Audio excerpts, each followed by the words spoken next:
मंच पर विराजमान आज के कार्यक्रम के मुख्य अतिथि हम सबके सम्मानीय प्रोफेसर डॉक्टर कैलाश शर्मा जी, इस विश्वविद्यालय के कुलपति प्रोफेसर डॉक्टर आलोक मिश्रा जी,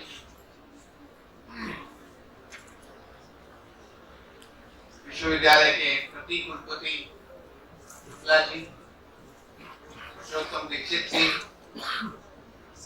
और इस कार्यक्रम के संयोजक हम सबके प्यारे प्रोफेसर लोकेश शर्मा जी, विक्रम यूनिवर्सिटी से पधारे प्रोफेसर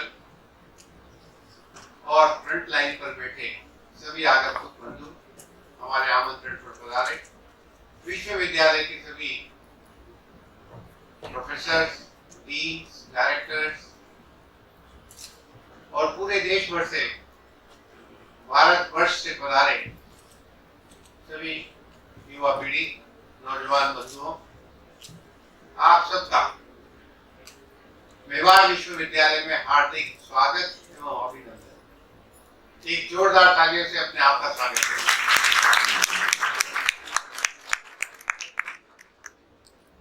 मित्रों, मेवाड़ विश्वविद्यालय 2008 में प्रारंभ हुआ। ये इस देश का एक विशिष्ट विश्वविद्यालय है। इसकी कुछ खास विशेषताएं हैं जो मैं आपको बताना चाहता हूं। वो यह है कि इसमें लगभग अभी 10,000 विद्यार्थी अध्ययनरत हैं और उन 10,000 विद्यार्थियों में से 75% बच्चा वह SC, ST, OBC और माइनॉरिटी से, लगभग 29 स्टेट का बच्चा है और उस 75% जो बच्चे SC, ST, OBC माइनॉरिटी के हैं, उसमें से 90% बच्चा जो है वो गांव से ताल्लुक रखता है, रूरल एरिया से ताल्लुक रखता है। राजस्थान का ही नहीं, संपूर्ण भारत के जो ग्रामीण क्षेत्र के बच्चे हैं वो यहाँ विशेष रूप से पढ़ने को आते हैं। यहाँ पर 29 स्टेट और 20 देशों के बच्चे हैं। लगभग 450 बच्चा विदेश से भी यहाँ पढ़ता है और वह भी गरीब घरों से आता है। हमारा जो मुख्य उद्देश्य है वह है रीचिंग टू अनरीच्ड। जहाँ कोई नहीं पहुंचता है वहां पहुंचकर हम बच्चे लेकर आते हैं और उनको पढ़ाते हैं। और दूसरा है serving to poorest of the poor section of society.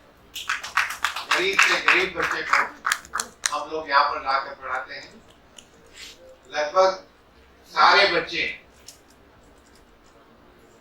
40% से लेके 60% और 100% तक की स्कॉलरशिप पर यहाँ पढ़ते हैं। ऐसे बहुत सारे बच्चे हैं जो 100% स्कॉलरशिप पे पढ़ रहे हैं। विशेष रूप से जम्मू कश्मीर के बच्चे 550 बच्चा अभी पढ़ रहा है और अब तक 2,500 बच्चा पढ़ के जा चुका है। 3,000 बच्चा यहाँ पर 100% स्कॉलरशिप में पढ़ के जा चुका है। उसी तरीके से नवोदय विद्यालय के बच्चे 50% स्कॉलरशिप में यहाँ पढ़ते हैं। झारखंड, बिहार, नागालैंड, पूरा नॉर्थ ईस्ट के बच्चे सब 50% स्कॉलरशिप पर यहाँ पढ़ते हैं। ये एक, इसलिए मैंने कहा कि एक विशिष्ट विश्वविद्यालय है। यहाँ पर engineering, management, computer science, law, basic sciences, life sciences, pharmacy, paramedical, agriculture, forestry, polytechnic, nursing, GNM, सभी तरह के फैशन डिजाइनिंग, सभी तरह के humanity, fine arts, performing arts, music, dance, drama, सभी तरह के डिपार्टमेंट्स हैं और सभी डिपार्टमेंट्स में खूब अच्छे से पढ़ाई होती है। एनईपी में कहा कि हर यूनिवर्सिटी मल्टी डिसिप्लिनरी होनी चाहिए। ये यूनिवर्सिटी सन 2008 से मल्टी डिसिप्लिनरी, और एनईपी में यह भी कहा हुआ है कि यहाँ हर यूनिवर्सिटी में विदेशी बच्चों को अट्रैक्ट करना है। हमारे पास लगभग 20 देशों के 450 बच्चे यहाँ पर, और इसलिए मैंने कहा यह विशिष्ट विश्वविद्यालय है। आप सब लोगों का यहाँ पर पूरा स्वागत है। दूसरी बात जो मैं कहना चाहता हूँ वह ये जो डिबेट प्रतियोगिता हम लोग करवा रहे हैं वह मेरे पिताजी के नाम से, स्वर्गीय श्री नंदलाल गदिया स्मृति में ये डिबेट कंपटीशन हो रहा है। मेरे पिताजी एक छोटे से गांव में, यहाँ चित्तौड़ जिले के ये पानसी गांव में रहते थे। एक बहुत छोटी सी दुकान उनकी थी। हम बहुत ही सामान्य परिवार से आते हैं, और जब हम बड़े हो गए 2 भाई, और जब हम कुछ अपना काम करने लगे तो सबसे पहला काम उन्होंने किया कि उन्होंने अपनी दुकान बंद कर दी, और उन्होंने पूरा जीवन दुकान करते हुए भी और दुकान बंद करने के बाद तो उन्होंने पूरा संपूर्ण समय समाज सेवा में लगाया।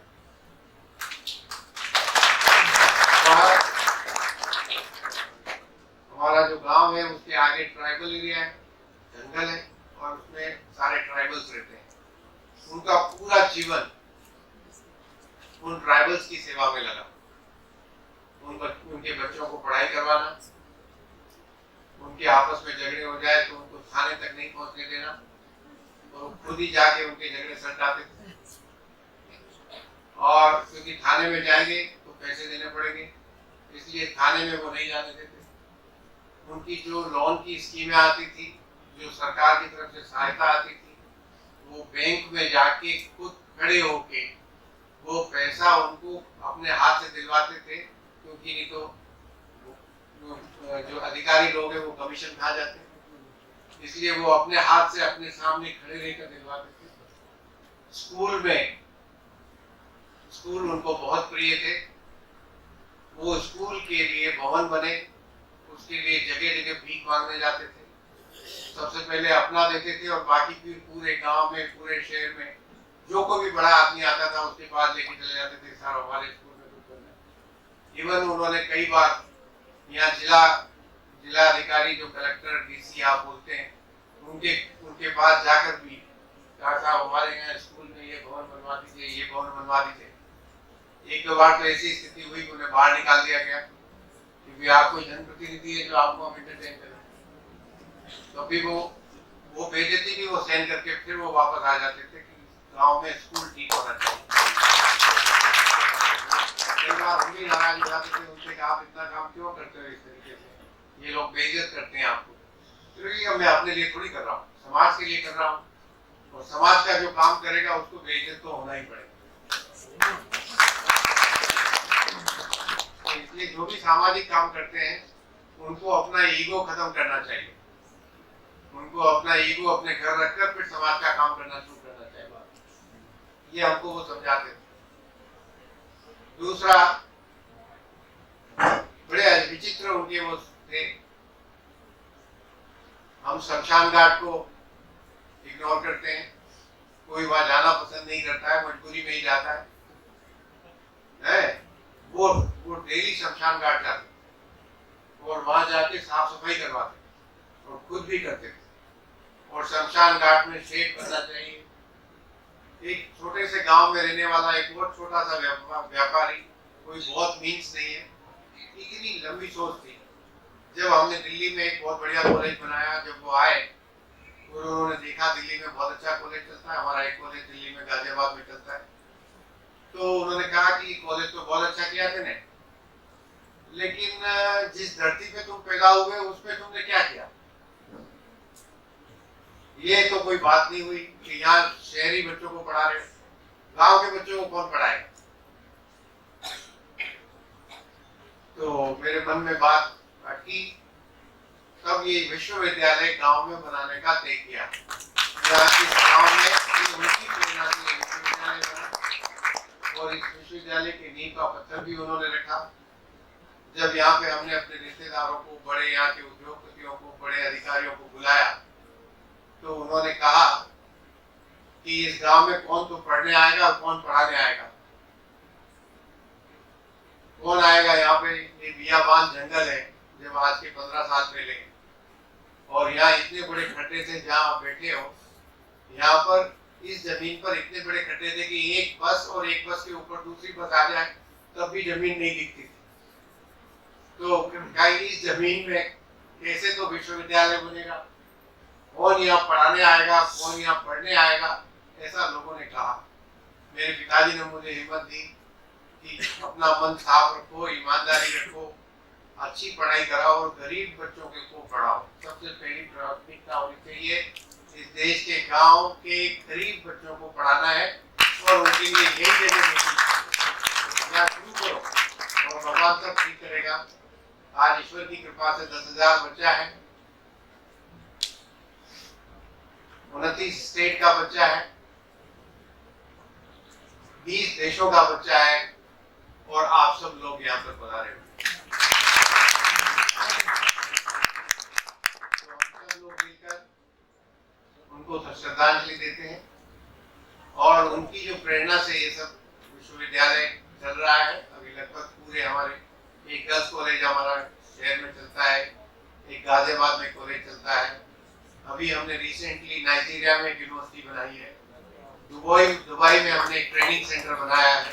ये सब उनके पूरे स्टाफ से हैं। मैं उनको विनम्र श्रद्धांजलि देते हुए ईश्वर से प्रार्थना करता हूँ कि वो हमारे पर आशीर्वाद बनाए रखे और ऐसी प्रेरणा वो हमको देते रहें जिससे कि हम लोक कल्याण के काम करते रहें। मैंने पीछे कल भी और आज सुबह भी और हमेशा मैं कहता हूँ इस बात को। बस खत्म कर रहा हूँ, 2 मिनट और सुन लीजिए ध्यान से। प्यारे मित्रों,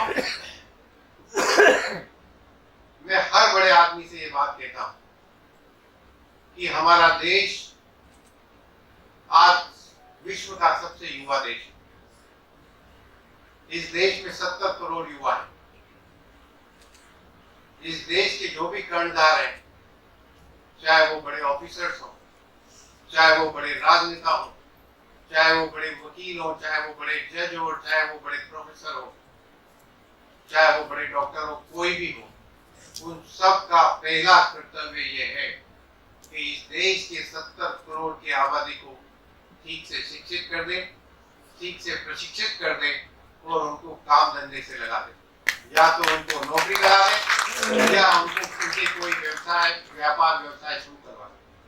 जिस दिन हम इस मुकाम पर पहुंच जाएंगे उस दिन हमें विश्व शक्ति बनने से कोई रोक नहीं सकता। ये हमारा सबका पहला कर्तव्य है। इतनी बड़ी फोर्स जिसके पास है, इतनी बड़ी फोर्स, एक माँ के अगर 5 नौजवान बच्चे होते हैं, 5 नौजवान बच्चे एक माँ के, तो वो माँ पूरे मोहल्ले में दादागिरी करती है। वो किसी से नहीं डरती है, किसी की भी नहीं सुनती है। एक माँ के अगर 5 नौजवान बच्चे हो, ये बात है कि नहीं सही? किसी से नहीं डरती वो, बार बार में कहती मेरे नौजवान बच्चे हैं। जिस भारत माता के 70 करोड़ बच्चे हो, वो किससे डरे? वो किससे डरे? 70 करोड़ नौजवान बच्चे जिस माँ के हैं, उस माँ को नीचा देखना पड़े तो उन 70 करोड़ नौजवानों का तो धिक्कार है। 70 करोड़ नौजवान जिसके पास है, वो विश्व में क्या पूरे ब्रह्मांड में कुछ भी ला सकता है। सिर्फ और सिर्फ इन्हें एक दिशा देने की जरूरत है, एक रास्ते पर लाने की जरूरत है, इन्हें एक्टिव करने की जरूरत है, इन्हें राष्ट्र की मुख्य धारा में लाने की जरूरत है। इनके मन में इस देश के महापुरुषों के प्रति, इस देश की संस्कृति के प्रति, इस देश की विचारधारा के प्रति एक स्वाभिमान का भाव पैदा करने की जरूरत है कि हम किसी से कम नहीं है।